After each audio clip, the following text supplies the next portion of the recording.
আসসালামু আলাইকুম ওয়া রাহমাতুল্লাহি ওয়া বারাকাতুহু। আলহামদুলিল্লাহি ওয়াহদা ওয়াসসালাতু ওয়াসসালামু আলা মান লা নাবিয়্যা বা'দা।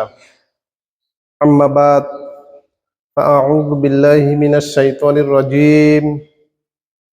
ইয়া আইয়ুহাল্লাযীনা আমানুত্তাকুল্লাহা ওয়া কুনু মা'আস সাদিকিন। আন আবু হুরায়রা রাদিয়াল্লাহু তাআলা আনহু ক্বালা قال رسول الله صلى الله عليه وسلم أفضل الصيام بعد رمضان شهر الله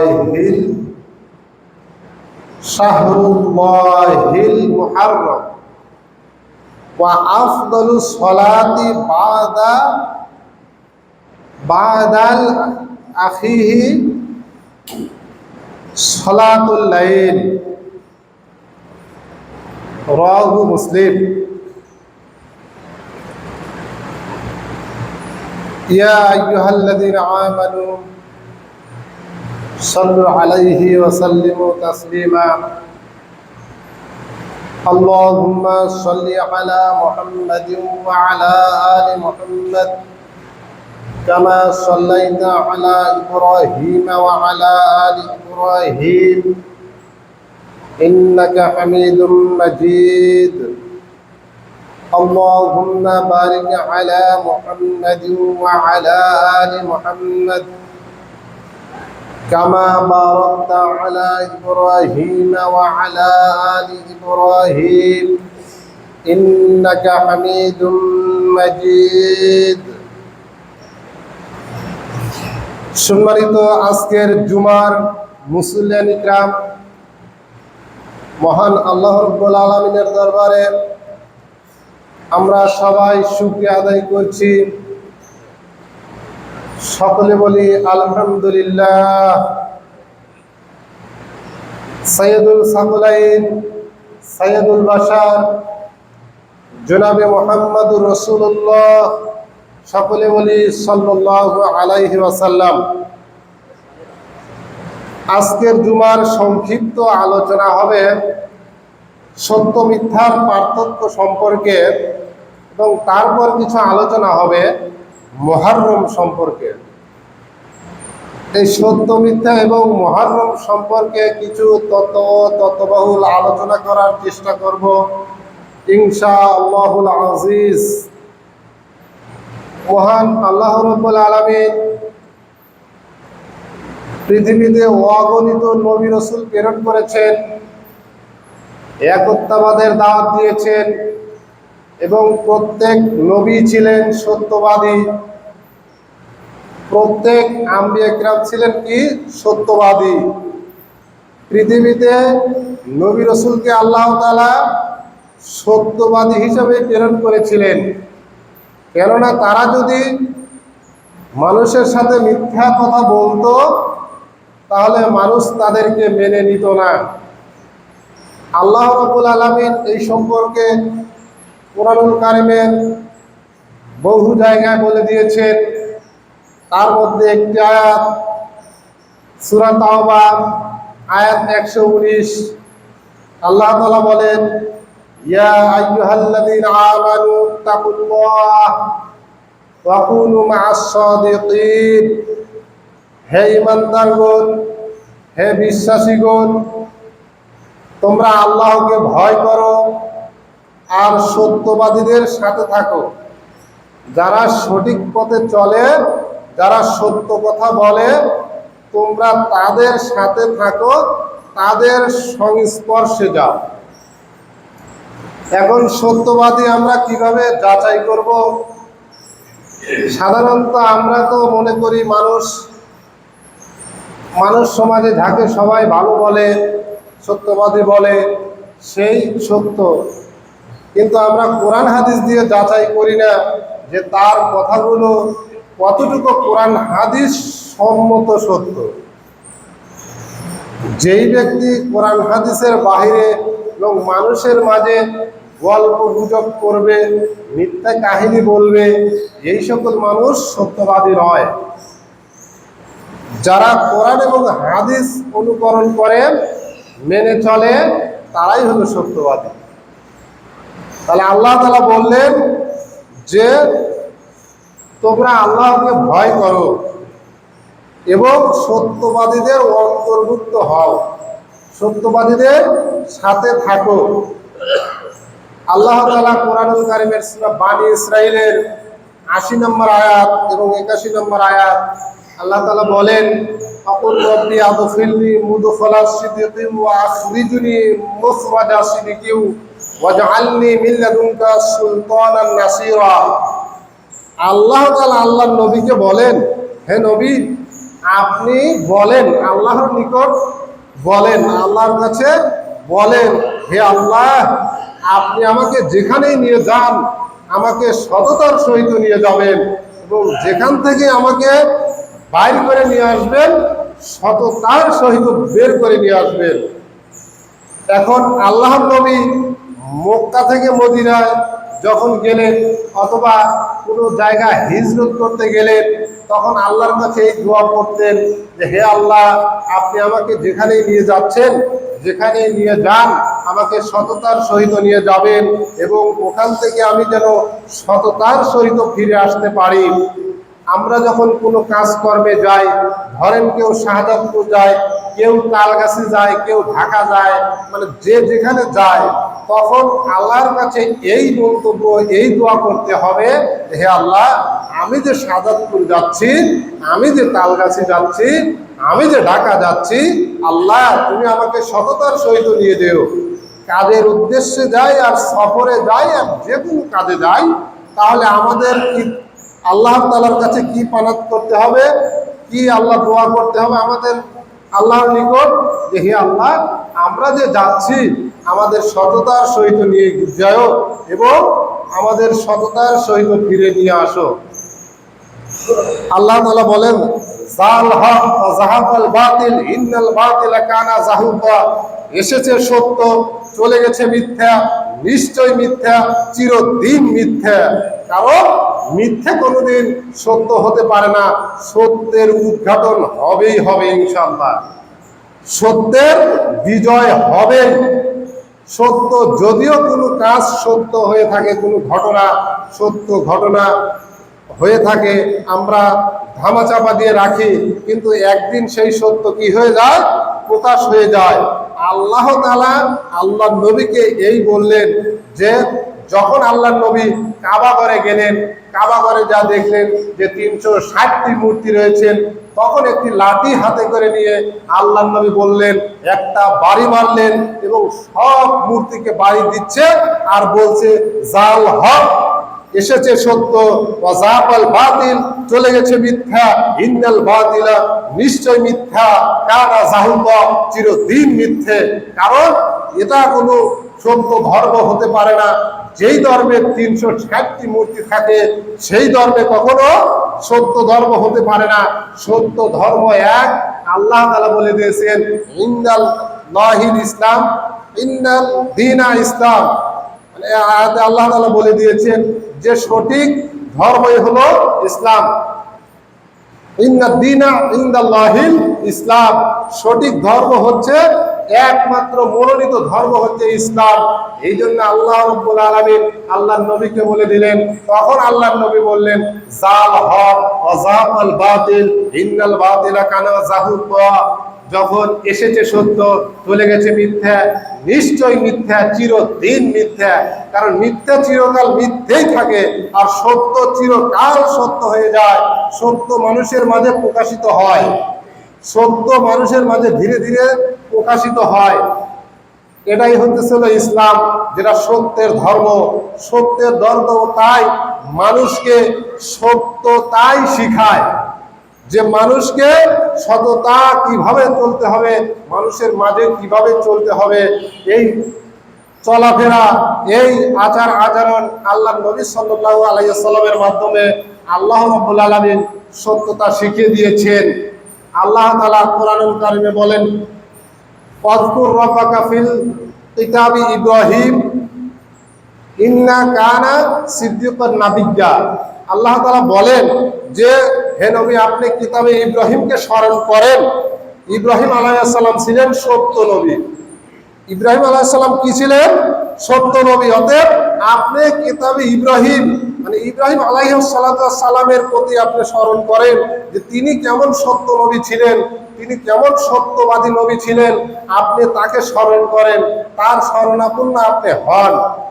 ইব্রাহিম আলাইহিস সালাম আমাদের নবী কে আল্লাহ তাআলা আদেশ করলেন আপনি ইব্রাহিম আলাইহিস সালামকে স্মরণ করেন। মনে করেন যে ইব্রাহিম আলাইহিস সালাম কেমন ভাবে জীবনযাপন করতেন, কারণ ইব্রাহিম আলাইহিস সালাম হলো মুসলিম উম্মার পিতা। মুসলিম উম্মার কি জাতির পিতা, কিন্তু ইব্রাহিম আলাইহিস সালাম নন। জাতির পিতা কে বলেন তো? জাতির পিতা হলো আদম আলাইহিস সালাম। ইব্রাহিম আলাইহিস সালাম হলো মুসলিম উম্মার পিতা। কিন্তু জাতিগত হিসাব হলো মানে জাতি, মানব যে জাতি, হিন্দু খ্রিস্টান বৌদ্ধ ইহুদি নাসারা যা আছে সব জাতির পিতা হলো আদম আলাইহিস সালাম।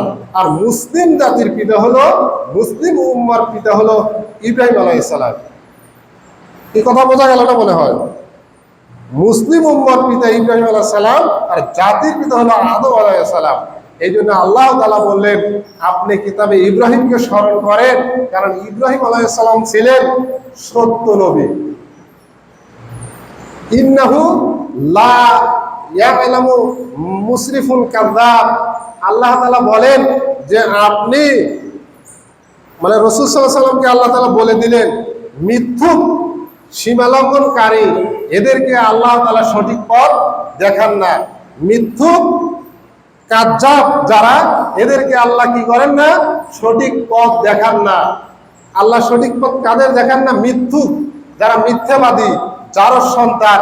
আল্লাহ তাআলা বলেন উতুল্লিম বাদা যালিকা জানিম, যারা বজ্জাত, যারা কথায় কথায় মানুষের সাথে মিথ্যা কসম করে, এই সকল মানুষদেরকে আপনি মানবেন না, এই সকল মানুষের সাথে আপনি সম্পর্ক রাখবেন না। যারা কি বলে? যারা মিথ্যা কথা বলে, যারা বজ্জাত। আল্লাহ তাআলা বললেন সূরা কলাম, আল্লাহ তাআলা বলেন যে উতুল্লিম বাদা যালিকা জানিম, তারা হলো বজ্জাত, তারা হলো জারজ সন্তান। এই সকল মানুষ খালি মিথ্যা কসম করে, এই সকল মানুষকে আপনি মানবেন না, এদের থেকে আপনি দূরে সরে থাকবেন। তাহলে যারা মিথ্যাবাদী, যারা মিথ্যা কথা বলে, এদের থেকে কি করতে হবে? দূরে সরে থাকতে হবে, এদের সাথে সম্পর্ক রাখা যাবে না, কারণ মিথ্যা কথা বলে মানুষকে ধোঁকা দিবে। এই সকল মানুষদেরকে থেকে দূরে থাকতে হবে। আল্লাহ তাআলা আল্লাহর নবীকেই বলে দিলেন আপনি এদের থেকে দূরে থাকেন, এদের থেকে দূরে থাকেন। তাই আমরাও মিথ্যাবাদী, যারা মিথ্যা কথা বলে, যারা মিথ্যুক, এদেরকে আমরা মানব না। বুরায়দা রাদিয়াল্লাহু তাআলা আনহু বলেন রাসূল সাল্লাল্লাহু আলাইহি ওয়াসাল্লাম বলেছেন যদি কোনো মানুষ, কোনো মুনাফিক মানুষকে বলে আমার নেতা, হে আমার নেতা, মিথ্যুক মানুষকে বলে হে আমার নেতা, তাহলে সে আল্লাহকে রাগান্বিত করলো। আল্লাহকে রাগান্বিত করলো, আল্লাহ তার প্রতি অনেক রাগান্বিত হয়। যদি কোনো মানুষ মিথ্যুক ব্যক্তিকে নেতা হিসেবে গ্রহণ করে, মিথ্যুক মানুষকে বলে হে আমাদের নেতা, যারা মিথ্যুক তাদেরকে যদি কেউ নেতা বলে, তাহলে সে কি করলো? সে আল্লাহকে রাগান্বিত করলো, আল্লাহ তার উপর খুব রাগান্বিত হয়। এই জন্য মিথ্যুক মানুষকে আমরা কখনো নেতা হিসেবে গ্রহণ করব না। যদিও সমাজে মিথ্যুক মানুষের সংখ্যা বেড়ে গেছে, তবু আমরা মিথ্যুক মানুষদেরকে মেনে চলবো না, কারণ যদি মিথ্যুক মানুষদেরকে আমরা মেনে চলি তাহলে আল্লাহকে রাগান্বিত করা হয়। আমরা মানুষকে যখন রাগায়, ঠাট্টা মস্করা করে রাগায়, এই ঠাট্টা মস্করা করে রাগাইলে যত রাগে একজন মানুষ, আল্লাহ তাআলা হাজার হাজার গুণ রাগান্বিত হয় যে মৃত্যুক মানুষকে নেতা হিসেবে গ্রহণ করে নেয়।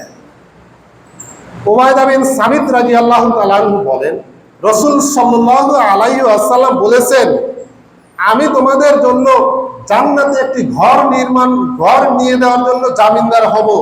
আমি তার জন্য একটি জান্নাতে ঘর নিয়ে দেওয়ার জন্য জামিনদার হব যে তর্ক ছেড়ে দেয়, যে হক হলেও তর্ক বিতর্ক করে না। তর্ক বিতর্ক কি?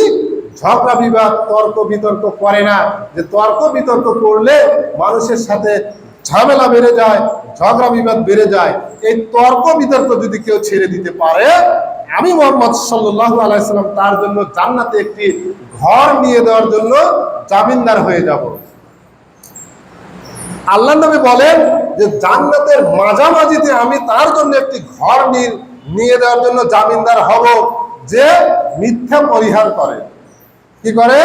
যে মিথ্যা পরিহার করে, তার জন্য আল্লাহ নবী সাল্লাল্লাহু আলাইহি ওয়াসাল্লাম জান্নাতের মাঝামাঝিতে একটি ঘর নিয়ে দেওয়ার জন্য জামিনদার হয়ে যাবেন।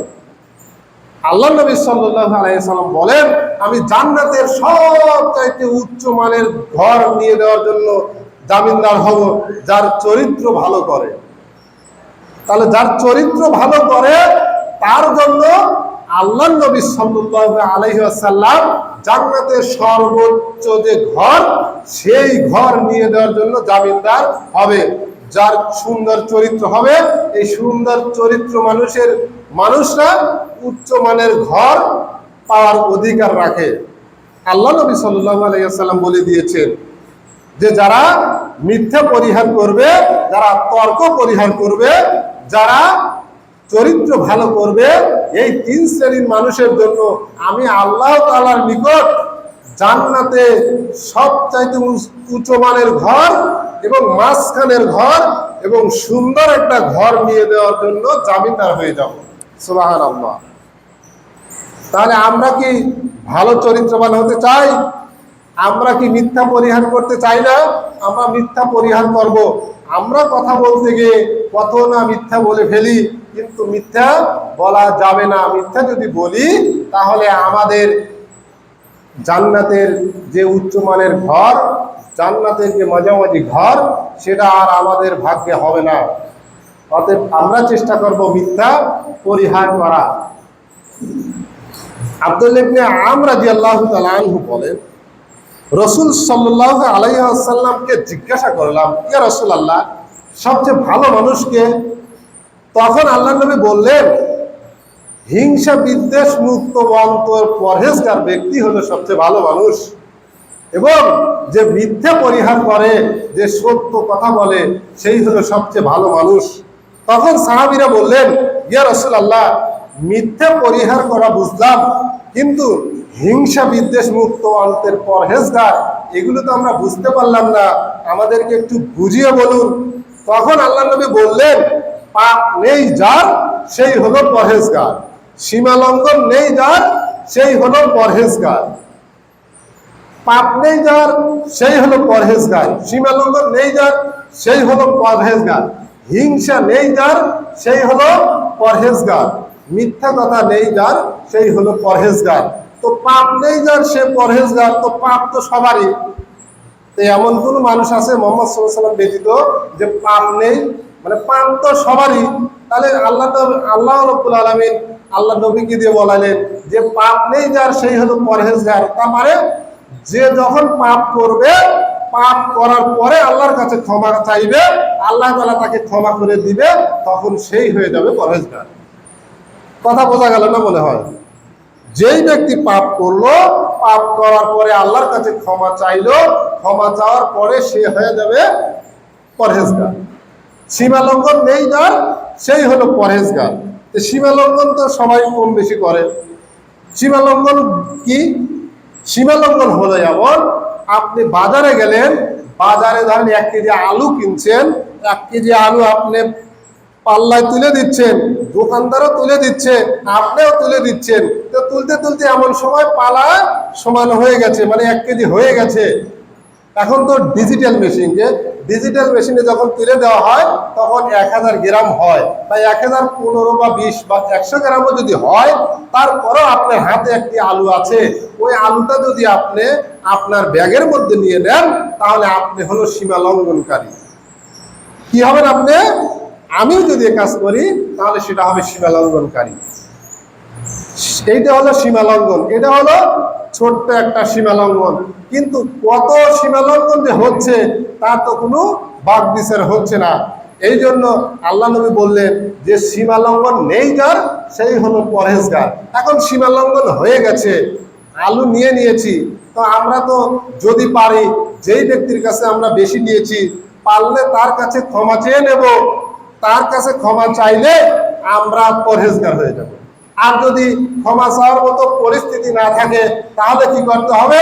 তাহলে দান করতে হবে। দান করলে ওই যে ব্যক্তির নিকট থেকে আমি বেশি নিয়েছি সেই সওয়াব পাবে, আমার কোনো সওয়াব হবে না। কিন্তু এই ওলামায়ে কিরামগণ এই ভিত্তিতে এই ফতোয়া দিয়েছেন যে কেউ যদি কারোর কাছ থেকে সীমা লঙ্ঘন করে কিছু নেয়, কেউ যদি কারোর কিছু আত্মসাৎ করে নেয়, কেউ যদি কারোর কিছু মেরে খায়, তাহলে সে যদি বুঝতে পারে যে আমি তো অমুকের টাকা মেরে খেয়েছি, তাহলে আমি তাকে ফেরত দেবো কিভাবে, সে তো বেঁচে নেই, অথবা তার সাথে তো সাক্ষাৎ করতে গেলে মানে মারামারি হবে, ঝামেলা হবে, তখন ওলামায়ে কেরামগণ বলেছেন যে সে যেন দান করে দেয়। তার নামে দান করে দিলে হয়তোবা আল্লাহ রাব্বুল আলামিন তার এই সীমালঙ্ঘনমূলক কাজকে আল্লাহ তাআলা ক্ষমা করে দিবেন। সুবহানাল্লাহ। যদি আমরা এরকম করি তাহলে আল্লাহ তাআলা ক্ষমা করে দিবেন। আর হিংসা নেই যার, সেই হলো পরহেজগার। তো হিংসা নেই এমন মানুষ তো পাওয়া খুবই কঠিন। হিংসা তো সবারই আছে। আল্লাহ নবী সাল্লাল্লাহু আলাইহি ওয়াসাল্লাম একটি হাদিসে বলেছেন, যার অন্তরে সরিষা পরিমাণ হিংসা থাকবে সে জান্নাতে যেতে পারবে না। অতএব হিংসা মুক্ত আমাদেরকে থাকতে হবে। কারণ আমরা মানুষ সাধারণভাবে জীবনযাপন করতে হবে। সাধারণভাবে জীবনযাপন করে মানুষের সাথে ভালো আচরণ করতে হবে। মানুষের মাঝে হিংসা বিদ্বেষ রাখা যাবে না। হিংসা বিদ্বেষ রাখলে জান্নাত পাওয়া যাবে না। হিংসা বিদ্বেষ রাখলে কি হবে? জান্নাত পাওয়া যাবে না। অতএব হিংসা করা যাবে না। হিংসা কম বেশি সবারই আছে, কম বেশি সব মানুষের হয়ে থাকে, কিন্তু চেষ্টা করতে হবে হিংসাকে কমিয়ে দিয়ে মানুষের সাথে ভ্রাতৃত্ব বজায় রেখে কথা বলা, ভ্রাতৃত্ব সম্পর্ক টিকে রাখা। এই সম্পর্কগুলো টিকে রাখলে তাহলে আমাদের মাঝে হিংসা আর থাকবে না। হিংসা কি থাকবে? থাকবে না। আবু হুরায়রা রাদিয়াল্লাহু তাআলা আনহু বলেন, রাসূল সাল্লাল্লাহু আলাইহি ওয়াসাল্লাম বলেছেন, আয়াতু মুনাফিকিন সালাসা, মুনাফিকের আলামত হলো তিনটি। মুনাফিকের আলামত কয়টি? তিনটি। আপনারা সবাই জানেন যে মুনাফিকের আলামত তিনটি। ইযা হাদাসা কাযাবা, যখন সে কথা বলে মিথ্যা কথা বলে। ওয়াইদা ওয়াআদা আখলাফা, যখন সে কারোর সাথে ওয়াদা করে তখন সে ওয়াদার বরখেলাপ করে। ওয়াইদা উতু মিন খান, যখন সে আমানত রাখা হয় কারোর কাছে, যখন কারোর কাছে আমানত রাখা হয় সে আমানতের খিয়ানত করে। যে আমানতের খিয়ানত করে সে হলো মুনাফিক। যে মিথ্যা কথা বলে সে হলো মুনাফিক। যে ওয়াদা দিয়ে ওয়াদা ভঙ্গ করে সে হলো মুনাফিক। তাহলে আমরা জানলাম মুনাফিকের আলামত কয়টি? তিনটি। মুনাফিকের আলামত তিনটি। অপর একটি হাদিসে আব্দুল্লাহ ইবনে আমর রাদিয়াল্লাহু তাআলা আনহু বলেন, রাসূল সাল্লাল্লাহু আলাইহি ওয়াসাল্লাম বলেছেন, যার মাঝে চারটি গুণ থাকবে সে হলো খাঁটি মুনাফিক, সে হলো একদম পাক্কা মুনাফিক। তো চারটি গুণ কি? যে কথা বলে মিথ্যা বলে, যে ওয়াদা দিয়ে ওয়াদা ভঙ্গ করে, যে আমানতের খিয়ানত করে, আর যে ঝগড়া বিবাদ লাগলে অশ্লীল ভাষায় গালাগালি করে, অশ্লীল ভাষা ইউজ করে, ব্যবহার করে। তাহলে মুনাফিকের আলামত পালাম এক হাদিসে তিনটি, আর এক হাদিসে পাইলে হলো চারটি গুণ যার মধ্যে থাকবে সে হলো খাঁটি মুনাফিক। তাহলে খাঁটি মুনাফিক কে বলেন তো? যে ঝগড়া বিবাদ লাগলে অশ্লীল ভাষায় কথা বলে। আমাদের সমাজে বেশিরভাগই এরকম হয়। মানুষের সাথে একজনের সাথে দ্বন্দ্ব হতে পারে, দুই একটি কথা হতে পারে, কিন্তু সেই কথার ভিত্তিতে একজন মানুষকে একজন কি যে গালিগালাজ করে, যা মানে এই ভাষাগুলো মুখে নিতেই ইতস্তত মনে হয়, কিন্তু মানুষ এইগুলো বলে থাকে। তাহলে এগুলি কি মুনাফিক নয়? তাহলে মুনাফিক কারা? যারা মিথ্যা কথা বলে, ওয়াদা দিয়ে ওয়াদা ভঙ্গ করে। এগুলো তো আমরা জানি যে মিথ্যা কথা বলা, ওয়াদা দিয়ে ওয়াদা ভঙ্গ করা, আমানতের খিয়ানত করা মুনাফিক। এগুলিতে মুনাফিকের আলামত আমরা জানি। কিন্তু ঝগড়া বিবাদ লাগলেও যে খারাপ কথা বললে, ঝগড়া বিবাদ করলেও যে মুনাফিক হওয়া যায়, এগুলো আমরা একটু কমই জানি। এগুলো আমরা কমই জানি। কিন্তু আমাদের জানতে হবে, বুঝতে হবে যে কারোর সাথে ঝগড়া বিবাদ লাগলে আমরা তার সাথে শালীন ভাষায় কথা বলবো। শালীন ভাষায় কথা বলেও তো মানুষের সাথে তর্ক বিতর্ক করা যায় না?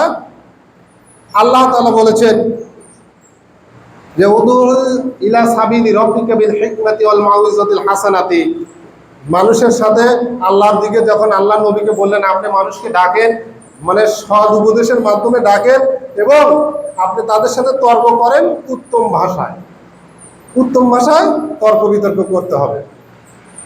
তো যাই হোক, আমরা মুহররম বিষয়ে কথা বলবো। আল্লাহ নবী সাল্লাল্লাহু আলাইহি সাল্লাম এই মুহররমের সম্পর্কে, ফজিলত সম্পর্কে অনেক হাদিস বর্ণনা করেছেন। তার মধ্যে একটি হাদিস সহিহ মুসলিমের হাদিস, সুনান তিরমিজির হাদিস, আবু দাউদের হাদিস। আবু হুরায়রা রাদিয়াল্লাহু তাআলা আনহু বলেন, রাসূল সাল্লাল্লাহু আলাইহি ওয়াসাল্লাম বলেছেন, যেই ব্যক্তি রমজান মাসের ফরজ সিয়াম পালন করলো এবং এই আশুরার মুহররমের 10 তারিখে সিয়াম পালন করলো, সে অতীতের 1 বছরের তার সব পাপকে আল্লাহ তাআলা ক্ষমা করে দিবে। তাহলে মুহররমের 10 তারিখে সিয়াম পালন করতে হবে। সাহাবিয়া ইসমাইকরাম রাসূল সাল্লাল্লাহু আলাইহি ওয়াসাল্লামকে, রাসূল সাল্লাল্লাহু আলাইহি ওয়াসাল্লাম যখন মদিনা থেকে, মক্কা থেকে মদিনায় হিজরত করলেন, তখন দেখলেন যে ইহুদি খ্রিস্টানরা রোজা রাখে, ওরা রোজা রাখছে মুহররমের 10 তারিখে। তখন আল্লাহ নবী সাল্লাল্লাহু আলাইহি ওয়াসাল্লাম বললেন, তোমরা কেন রোজা রাখো? তখন তারা বললেন, এই দিনে মুসা আলাইহিস সালামকে ফেরাউনের হাত থেকে আল্লাহ তাআলা বাঁচিয়ে দিয়েছিলেন, এই জন্য আমরা রোজা রাখি। তখন তাদেরকে আল্লাহ নবী বললেন, মুসা আলাইহিস সালামের সুন্নত পালনে আমি তোমাদের চাইতে বেশি হকদার রাখি, অতএব আমিও সিয়াম পালন করব। আশুরার 10 তারিখে সিয়াম পালন করলেন। সাহাবীরা বললেন, ইয়া রাসূলুল্লাহ, আপনি ইহুদি খ্রিস্টানদের সাথে মিলে যাচ্ছেন, এ কেমন হলো?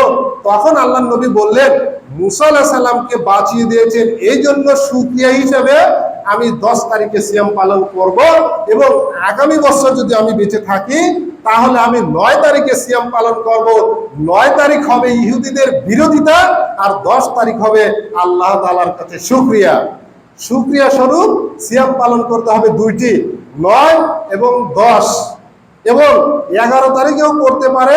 9 তারিখে যদি কেউ না করতে পারে তাহলে 10 এবং 11 করতে পারে। তবে হাদিসে এসেছে 9 এবং 10, তবে 11 করা যায়, মানে 10 11 করা যায়, 10 11 করতে পারেন, কিন্তু দুইটি সিয়াম। কয়টি সিয়াম? দুইটি সিয়াম পালন করতে হবে, 9 এবং 10। এই মুহররম মাসের 9 এবং 10 তারিখে আমরা দুইটি সিয়াম পালন করার চেষ্টা করব ইনশাআল্লাহ। কারণ এই মুহররম মাসের সিয়াম আল্লাহর কাছে ফরজ সিয়ামের পরে সবচেয়ে গুরুত্বপূর্ণ সিয়াম হলো মুহররমের সিয়াম। তাহলে ফরজ সিয়াম, রমজান মাসে যে সিয়াম পালন করি, এই সিয়াম আল্লাহর কাছে যত প্রিয়, তার পরের সিরিয়ালে মুহররম মাসের সিয়াম হলো আল্লাহর কাছে তার পরের সিরিয়ালে এত প্রিয়। হাফসা রাদিয়াল্লাহু তাআলা আনহু বলেন, রাসূল সাল্লাল্লাহু আলাইহি ওয়াসাল্লাম জীবনের 4টি কাজ কখনোই ছাড়তেন না। 1, আরাফার সিয়াম। আরাফার যে সিয়াম আছে, মানে হজের যে সিয়াম, হজ করার সময় যে আমরা সিয়াম পালন করি, কোরবানির ঈদের আগে যে আমরা সিয়াম পালন করি, এই একটি সিয়াম, এই সিয়াম আল্লাহ নবী কখনোই ছাড়তেন না।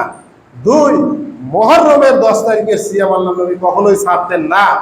3, মাসের 3 দিন সিয়াম পালন করতেন, 13 14 15। 13 14 15 তারিখ, এই তারিখে আল্লাহ নবী সাল্লাল্লাহু আলাইহি সাল্লাম সিয়াম পালন করতেন, এই সিয়াম কখনোই ছাড়তেন না।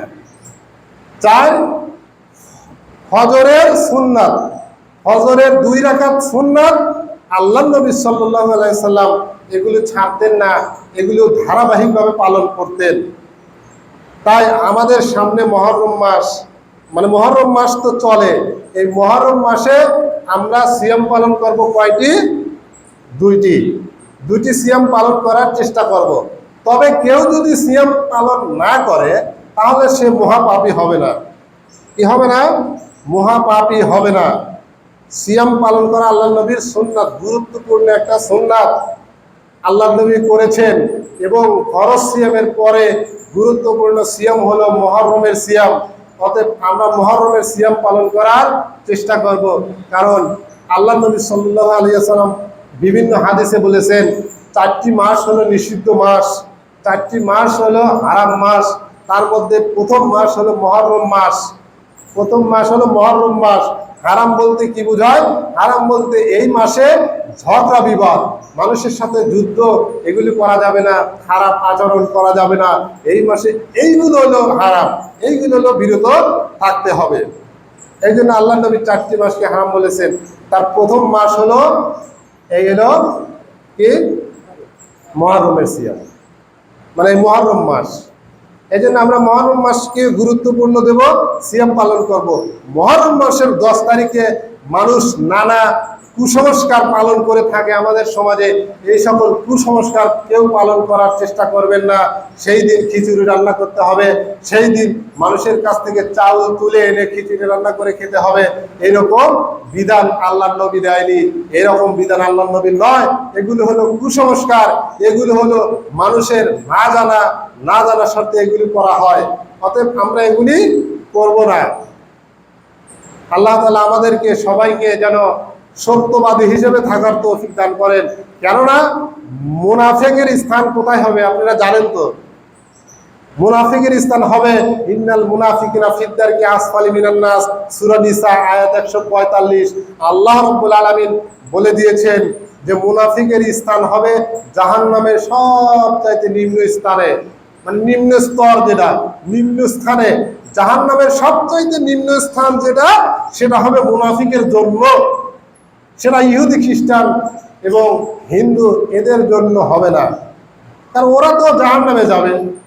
কিন্তু ওরা জাহান্নামে যাবে, তাও জাহান্নামে থাকবে, কিন্তু জাহান্নামের নিম্ন স্তরে তো থাকবে না। কিন্তু জাহান্নামের নিম্ন স্তরে কে থাকবে? জাহান্নামের নিম্ন স্তরে থাকবে হলো মুনাফিক। যেই মানুষগুলো মিথ্যা কথা বলে, যেই মানুষগুলো ওয়াদা দিয়ে ওয়াদা ভঙ্গ করে, ওয়াদা দিয়ে যে ওয়াদা ভঙ্গ করে, কত মানুষ, মানে ভালো মানুষ পাওয়াই কঠিন। প্রায় মানুষই দেখা যায় যে খালি ওয়াদা দেয়, অমুক দিন এই করবো, অমুক দিন সেই করবো, অমুক দিন টাকা দেবো, অমুক দিন দেবো, কিন্তু তার আর খোঁজ খবর থাকে না। এগুলি কারা? এগুলি হলো মুনাফিক। অতএব আল্লাহ তাআলা যেন আমাদের সকলকেই সত্যবাদী হিসেবে কবুল করে নেয়, সত্য কথা বলার তৌফিক দান করেন এবং মুহররম মাসের সিয়াম পালন করতে পারে, সেই তৌফিক যেন আল্লাহ রাব্বুল আলামিন আমাদেরকে দান করে। সকলে বলি আল্লাহুম্মা আমিন। ওয়া মা তৌফিক ইল্লা বিল্লাহি ওয়া ইলাইহি উনীব।